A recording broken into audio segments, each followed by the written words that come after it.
देखिए, बहुत दुख होता है कि हम लोग की पार्टी में टूट था। जो दूसरे गुट के लोग थे उनका निजी स्वार्थ था कि हमको राष्ट्रीय अध्यक्ष बन जाएं, हम मंत्री बन जाएं, वगैरह वगैरह जो भी था।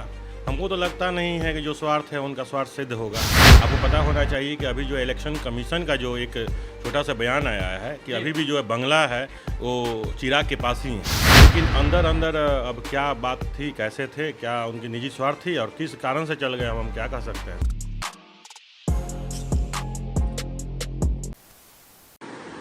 नमस्कार। बिहार के डिजिटल मीडिया का जनक भारत लाइव देख रहे हैं आप। इस वक्त हमारे साथ लोजपा के कदावर नेता, जब लोजपा यूनाइट थी तो पूर्व प्रदेश महासचिव थे, सौरभ पांडे जी मौजूद हैं। पहले भी आप भारत लाइव पर देख चुके हैं, कई बार आ चुके हैं। सीधे तौर पे सर स्वागत है आपका, और लंबे समय के बाद आप फिर एक बार मीडिया जगत से रूबरू हो रहे हैं। सीधा सवाल है कि जब आप पहले रूबरू होते थे तो लोजपा यूनाइट थी, लोजपा अब खंडित हो गई, कैसा लगता है ये तमाम चीज़ों को देख करके? पहले तो बहुत बहुत आपको बधाई हो कि आप हमको बोलने का मौका दिए हैं। देखिए, बहुत दुख होता है कि हम लोग की पार्टी में टूट हुई, और ऐसे समय में टूट हुई जब हमारे आदरणीय नेता स्वर्गीय रामविलास पासवान जी का जो है अभी 1 साल भी मृत्यु की नहीं हुई थी। बहुत दुख होता है कि ऐसे समय में लोग धोखा दे के चले गए। खैर, निजी स्वार्थ के लिए और आत्म सम्मान के लिए किसी को जो है अगर हम लोग से टूटना था, हटना था, तो उसमें हम लोग कुछ नहीं कह सकते हैं। मुबारक हो लोग का दूसरी गुट का जाना है। रामविलास पासवान जी तो हमेशा अपने भाई को बढ़ाने का काम किए, इसके बावजूद ऐसा हुआ। उम्मीद थी पहले से? देखिए, एकदम हमको तो नहीं लगता था। हमको तो निजी तौर पे हमारे नेता से बराबर बात होती थी, और जितने भी चाचा जी लोग थे उनसे भी बात होती थी। कभी हमको ऐसा महसूस नहीं हुआ कि ऐसा होगा। लेकिन अंदर अंदर अब क्या बात थी, कैसे थे, क्या उनकी निजी स्वार्थ थी और किस कारण से चल गए, हम क्या कह सकते हैं इसमें। सर, सीधे तौर पे कहा जा रहा है अगर पार्टी टूटी है तो बाहरी ताकतों से, तो किसे मानते हैं? बाहरी फैक्टर, एक्सटर्नल फैक्टर क्या मानते हैं? नहीं, ऐसा कोई बात नहीं है, कोई बाहरी ताकत नहीं थी। देखिए, कोई भी पार्टी जब टूटती है, देखिए कोई लोग अलग होते हैं तो उनका कुछ निजी स्वार्थ होता है।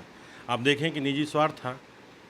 जो दूसरे गुट के लोग थे उनका निजी स्वार्थ था कि हमको राष्ट्रीय अध्यक्ष बन जाएं, हम मंत्री बन जाएं, वगैरह वगैरह जो भी था। हमको तो लगता नहीं है कि जो स्वार्थ है उनका स्वार्थ सिद्ध होगा। स्वार्थ तो सिद्ध हो भी गया, उन्होंने अपने में बैठक की सूर्यभान सिंह के आवास पर, राष्ट्रीय अध्यक्ष भी बन गए।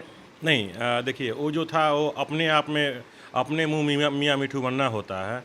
देखिए, एक संविधान होता है, हम लोग के जो पार्टी है एक संविधान के तहत चलती है, और उस संविधान में एक लिखा हुआ है कि जब भी राष्ट्रीय अध्यक्ष का चुनाव होगा तो राष्ट्रीय कार्यकारिणी करेगी। और ऐसे राष्ट्रीय कार्यकारिणी के जो मीटिंग होता है उसमें 75 लोग का जो हम लोग का सदस्य लोग हैं, उसमें से 65 लोग के करीब में जो है हम लोग जब राष्ट्रीय अध्यक्ष जी मीटिंग किए थे उसमें 65 लोग वहाँ थे। हाँ, 2-4-5 लोग वहाँ नहीं थे जो उनके साथ में लेके अपने आप को जो है स्वयंभू जिसको बोलते हैं वो कर लिया लोग। जी, नहीं, सीधे तौर पे जैसे अभी आपने कहा महासचिव बनने की बात, राष्ट्रीय अध्यक्ष बनने की बात, अलग जगह मीटिंग भी हो गई। संविधान की आप बात कर रहे थे, पार्टी संविधान की। यही संविधान तो वे लोग भी दिखा रहे थे उस दिन। तो जनता किस पर भरोसा करे, आप पर, आपके पार्टी के संविधान पर, या उसी संविधान के दूसरे आर्टिकल पर जो वे लोग दिखा रहे थे? नहीं, मुझे नहीं पता है कि किस आर्टिकल के तहत वो लोग जो है राष्ट्रीय अध्यक्ष अपने आप को हो गए हैं। आपको पता होना चाहिए कि अभी जो इलेक्शन कमीशन का जो एक छोटा सा बयान आया है कि अभी भी जो है बंगला है वो चिराग के पास ही है। तो निश्चित तौर पे जो है संविधान के पक्ष में हम लोग हैं। और जहाँ तक जनमत की बात बोल रहे हैं तो लोजपा जो है रामविलास जी की पार्टी है, उनके पद चिन्हों पर चलती है, उनके विचारों पर चलती है। और उनका जो अगला जो पीढ़ी है माननीय चिराग पासवान जी, वो अगले जो है उसके उत्तराधिकारी हैं, इसमें कोई संदेह नहीं है। बंगला को चिराग रोशन करते रहेंगे? निश्चित तौर पर करते रहेंगे और करते आ रहे हैं। तो आशीर्वाद लेने की तैयारी हो रही है? हाँ, माननीय राष्ट्रीय अध्यक्ष जी का ऐसा सोच है कि इस बार जो है राष्ट्रीय जो हम लोग के नेता हैं उनके जन्मदिवस के अवसर पे आशीर्वाद लेने का काम किया जाए। और यह जो कार्य है उनकी कर्म भूमि जो होता है, जो माननीय हम लोग के जो नेता हैं स्वर्गीय रामविलास पासवान जी, उनका कर्म भूमि जो हाजीपुर है वहीं से स्टार्ट करके और आगे की तरफ हम लोग जाएंगे। हाजीपुर तो सौंप दिए थे पशुपति कुमार पारस जी को, फिर वहीं आ रहे हैं, उसी को फिर से वापस लेने आ रहे हैं। देखिए, ऐसी कोई बात नहीं है, सौंपना रखना है तो जो है जनमत की बात होती है। मुझे लगता है कि उनकी कर्मभूमि थी और कर्मभूमि से जो है आशीर्वाद लेने का जो काम अगर माननीय चिराग पासवान जी कर रहे हैं तो उनको काबिलियत तारीफ़ है। और निश्चित तौर पे वहाँ के पूरा आवाम जो है उनको जो है बुला रहा है, आशीर्वाद देने के लिए एकदम प्रेरित कर रहा है कि हम लोग जो है आइए और आपका सहयोग करेंगे। साथ थे तो गुल खिलते थे, अब अलग हुए तो बातें भी जुदा हो गई।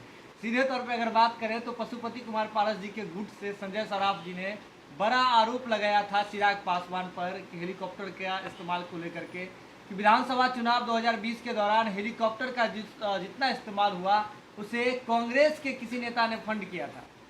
देखिए, जितने भी आप लोग आरोप देख रहे हैं, जितना भी आरोप है वो लोग बौखलाए हुए हैं। जैसे सुने हैं कि बंगला चिराग के पास आ गया है, उतावले होकर ऐसे ऐसे बयान दे रहे हैं कि हम लोग जो है उसको कुछ कहें, अजीब अजीब ढंग का जो है काट करें।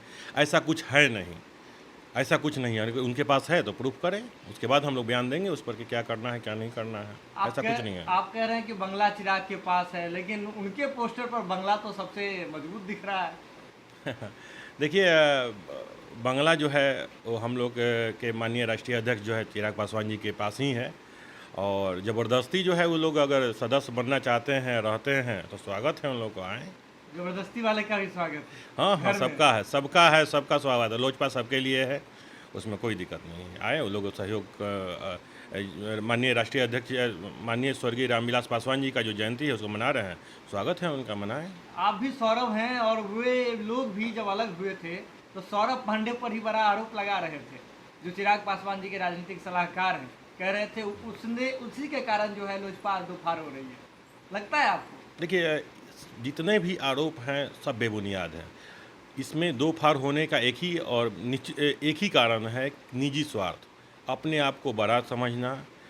आपके पास हैसियत नहीं है कि हाँ आप पार्टी को चला लें, आपके पास जो है वैसा दम नहीं है कि लोग को जुटा लें, और उसके बाद जो है आप चाहते हैं कि राष्ट्रीय अध्यक्ष बन जाएं या फिर पार्टी को जो है अपने आप ले लें, मंत्री बन जाएं। तो निजी स्वार्थ में लेकर ये होना है, हटना है, और किसी पर ना किसी पर तो ठिकरा फोड़ना पड़ेगा। ये चांदनी जो आई है कितने दिनों की है?